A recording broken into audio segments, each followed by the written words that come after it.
पार पडल्यानंतर दुसरा टप्पा सुरू केला 2022 पासून. हे पहिलं राष्ट्रीय अधिवेशन. तर त्याचा हेतू होता की नाशिकला घेणे म्हणजे उत्तर महाराष्ट्रात घेणे आणि उत्तर महाराष्ट्रात जेवढे जिल्हे आहेत तेवढ्या जिल्ह्यांवरती कॉन्सन्ट्रेशन करा, एक चांगली कार्यकारिणी नंतर तयार करा. तर आजच्या बैठकीमध्ये ही विस्तर घोषणा करतो की यानंतर भारत शिरसाट मराठवाडा विभागाचे अध्यक्ष राहतील आणि त्यांना सर्व जिल्ह्यामध्ये कार्यकर्ते बनवण्याची अधिकार आपण त्यांना देत आहोत.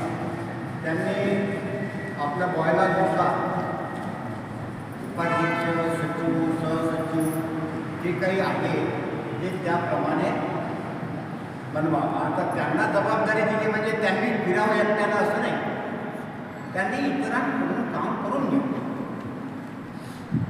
तसं भालेराव सर किनवट करा. तर आता यांनाही म्हटलं की हे पूर्ण मराठवाडा नाही फिरणार, एकच काम थोडं आहे. प्राचार्य आहे माझ्या हे प्राध्यापक आहे, तर मी फुल टाईम आहे. माझ्यासाठी समाजकार्य प्रथम आहे आणि माझा प्रपंच दुय्यम आहे.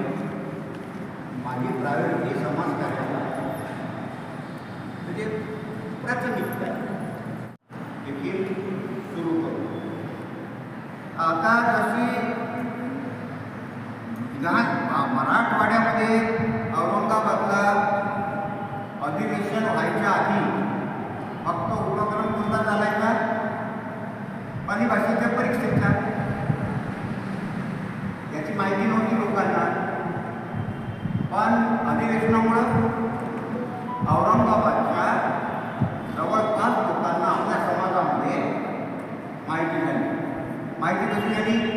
त्याला बाकीचं बारीक माहीत नसणार. पत्र पासलं त्याला बाबा बुद्धविहार समन्वय समितीचं अधिवेशन आहे, काय असेल ते असं नसन ते नसन जाऊन खूप आले, बसले, चालले गेले.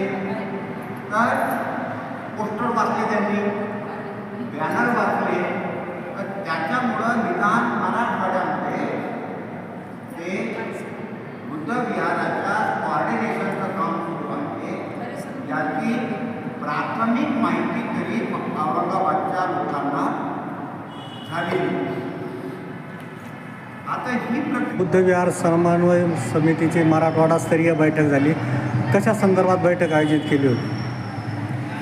बुद्धविहार समन्वय समितीचं 4थं राष्ट्रीय अधिवेशन उल्हासनगर 3 मुंबईला असल्यामुळे त्याच्या तयारीच्या संदर्भात मैत्री बुद्धविहारमध्ये बैठक आयोजित करण्यात आलेली आहे.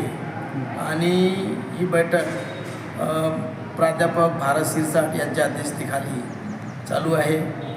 प्रमुख मार्गदर्शक म्हणून बुद्धविहार समन्वय समितीचे राष्ट्रीय अध्यक्ष अशोक भाऊ सरस्वती यांच्या मार्गदर्शनाखाली ही बैठक संपन्न होत आहे.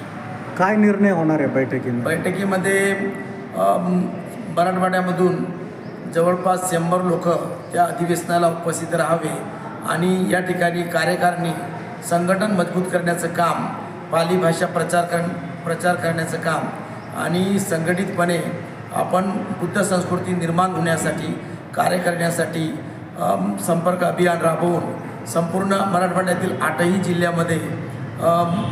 जिल्ह्यातील कार्यकर्त्याचं संघटन तयार करण्यासाठी कार्य वेगानं चालू व्हावं आणि संमेलन यशस्वी व्हावं.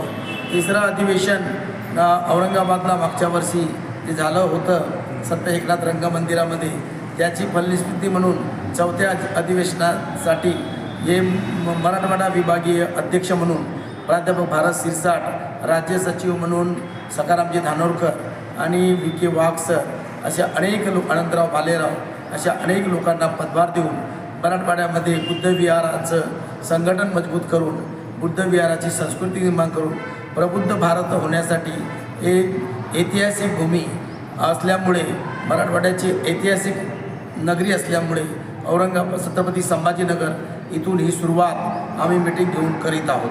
मी प्राध्यापक डॉक्टर आनंद भालेराव, केंद्रीय महासचिव बुद्धविहार समन्वय समिती, आपल्याला सांगू इच्छितो की बुद्धविहार संस्कृती जपण्या निर्माण होण्यासाठी बुद्धविहाराचं संघटन समन्वय आणि विचाराचं संघटन होणं आवश्यक आहे। मैत्री बुद्धविहारामध्ये मैत्रीपूर्ण वातावरणामध्ये हे बैठक संपन्न होऊन राष्ट्रीय अधिवेशन 4थं राष्ट्रीय अधिवेशन हे सफल होण्यासाठी हे सहकार्य मराठवाड्यातील लोकांकडून मिळावं यासाठी ही बैठक आयोजित केलेली आहे। सर, बौद्ध विहाराचे अनेक बौद्ध विहार आहे महाराष्ट्रामध्ये, परंतु आपल्याकडे त्याची नोंदणी नाही, त्याच्यासाठी काय प्रयत्न करणार? संपूर्ण महाराष्ट्रामध्ये नव्हे तर संपूर्ण भारतामध्ये अनेक बुद्धविहार आहेत। आम्ही नागपूरला 8 राज्य अधिवेशन घेतले। पहिले अधिवेशन हे 70 बुद्धविहाराचं होतं, दुसरं अधिवेशन 115 बुद्धविहाराचं होतं, तिसरं अधिवेशन हे 225 विहाराचं होतं, चौथे अधिवेशन 450 विहाराचं होतं। पूर्ण विदर्भातून या पद्धतीनं अधिवेशन घेऊन आम्ही अधिवेशनाची एक सूची बनवली आणि त्यानुसार आम्ही बुकलेट तयार केलेलं आहे।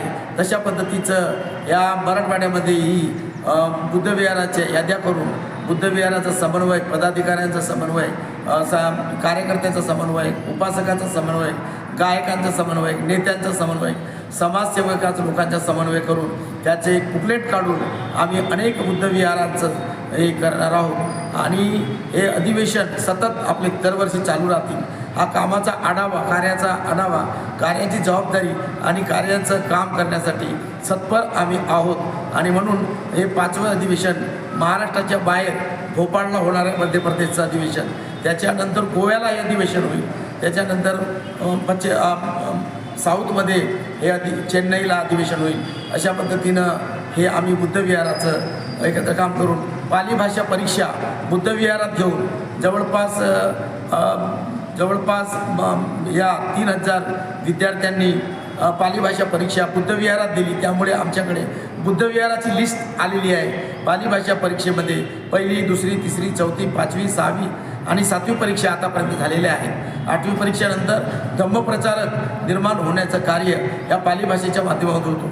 पाली भाषेच्या माध्यमामधून आम्ही बुद्ध संस्कृती निर्माण करून बुद्धविहाराचा एक समन्वय करण्याचं काम करीत आहोत। चालेल, धन्यवाद। थँक्यू। जय भीम, नमो बुद्धाय, जय संविधान।